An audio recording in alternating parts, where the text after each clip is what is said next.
Can you hear me? Check, check, check. Hello? Can you hear me now? There we go, much better. We'll call the meeting to order at 6:08. Would everyone please stand for the Pledge of Allegiance?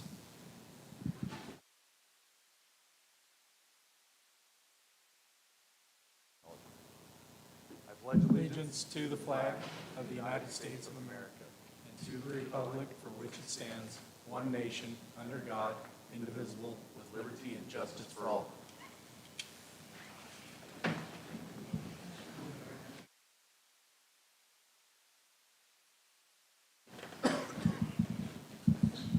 Roll call when you're ready, Michael. Thank you, Mayor. Let the record reflect that all council members are present. Thank you. There's nothing to report out on closed session. Any conflict of interest declarations? Seeing none. Any changes or deletions to the agenda, David? Great, thank you. Public comments. Any person wishing to speak on an item not listed on the agenda may do so at this time.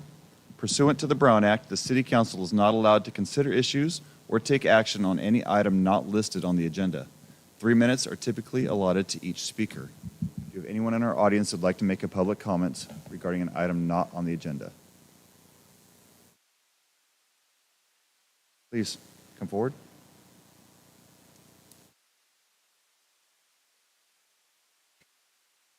My name is Kristen Fish, and I live at 311 Laurel Court in Cloverdale. The reason that I'm here tonight is I filed a small claims against the city on May 14th.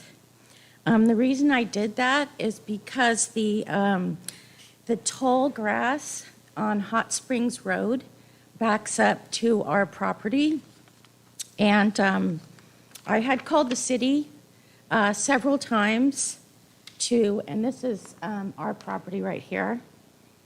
And I called the city twice before that happened, and I had no response. On May 8th, my Boston Terrier was bit by a rattlesnake, and unfortunately, 36 hours passed away. I filed May 14th. On May 16th, they came out and started weed eating the grass. And I went, wow, my claim must have did something. They got on the grass.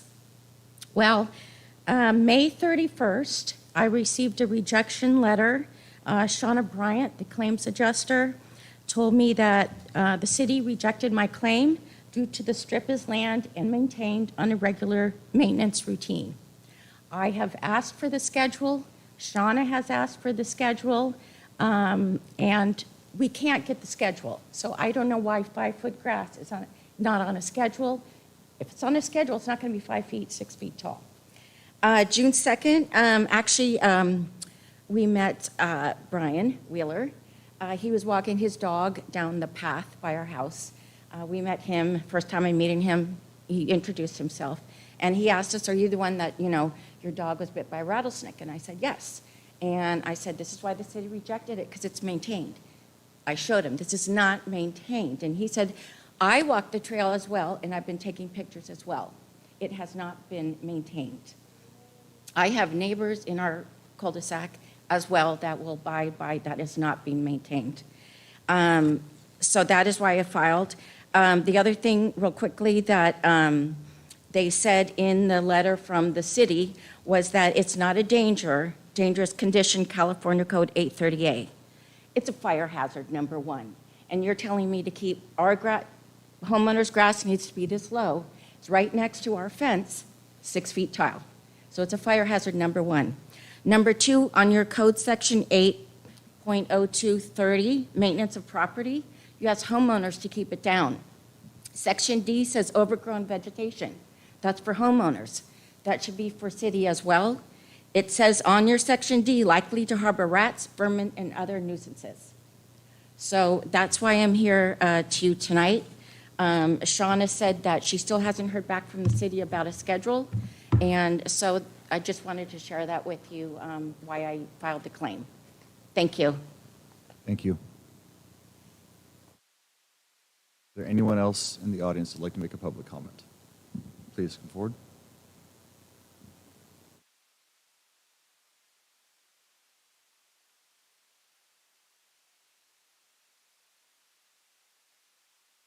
My name is Rob Kozlowski. I live here in Cloverdale, and I'm very sorry to hear about your dog. You're definitely part of the family. So, I just wanted to briefly talk, not specific on what's the agenda coming up, but highlight there's at least 5 more taxing decisions coming to Cloverdale residents on the November ballot. And the questions are, what are they? And first, one is a proposed property tax bill that will penalize Cloverdalians for already meeting its low-income housing goals. As you guys know, the regional property tax adds almost $200 per year to pay for the Bay Area Housing Authority's organization of 52 people and its $1 million budget, which plans to take in and then dole out our property tax money, for which Cloverdale will see zero benefit. That is more than the current Cloverdale bond money that voters here approved in 2010. Second, a proposed property tax that adds another $150 per year to pay for a statewide climate bond that duplicates what already in place with other existing taxes and fees. California voters are being asked to pay again in duplicate for another $15.5 billion bond to fund repetitive projects related to reducing fire risks, slowing and capturing runoff, protecting coastal erosion, helping big cities lower heat island effects through greening projects and cooling centers which already exist. Third, a proposed local property tax that adds $450 per year to pay for the local Cloverdale projects.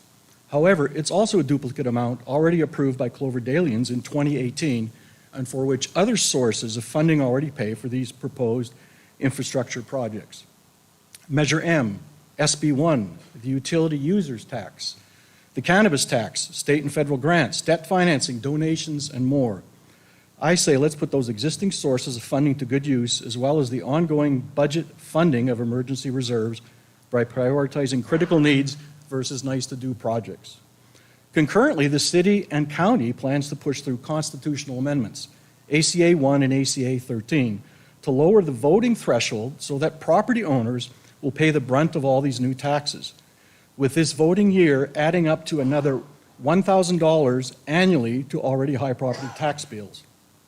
A lower voting threshold is needed by the politicians in order to, what some have called, sock it to the homeowners in 2024 and in future years. This is the ultimate goal for Sacramento and county politicians, a continuous stream of property tax increases, which is an end run around Prop 13 homeowner protections. Next, the fourth and fifth taxation schemes are related to sales taxes. Politicos also want to add a sales tax measure for Cloverdale residents, coming in at somewhere between a quarter cent to a full cent. The same promises made in the past are being recycled. And not to be left out of the tax story, in November 2024, the Sonoma County Library Commission seeks to extend its component of our sales tax load. Can Cloverdalians, many on fixed or low incomes, afford all of these new tax proposals and to live in a state where it could become significantly easier to impose constant tax burdens for Wrap which it up there for are me, at Rob, least 5 please. new ones coming this fall? Sometimes you just have to say no. Thank you. Thank you, Rob. Anyone else in the audience would like to make a public comment? Seeing none. Into communications, David, the public correspondence.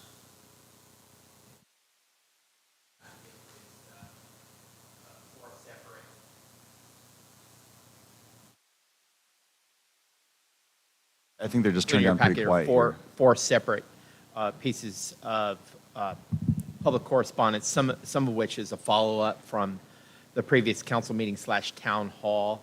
I think three of the four address the town hall meeting, one of which it kind of dovetails with the discussion under new business tonight.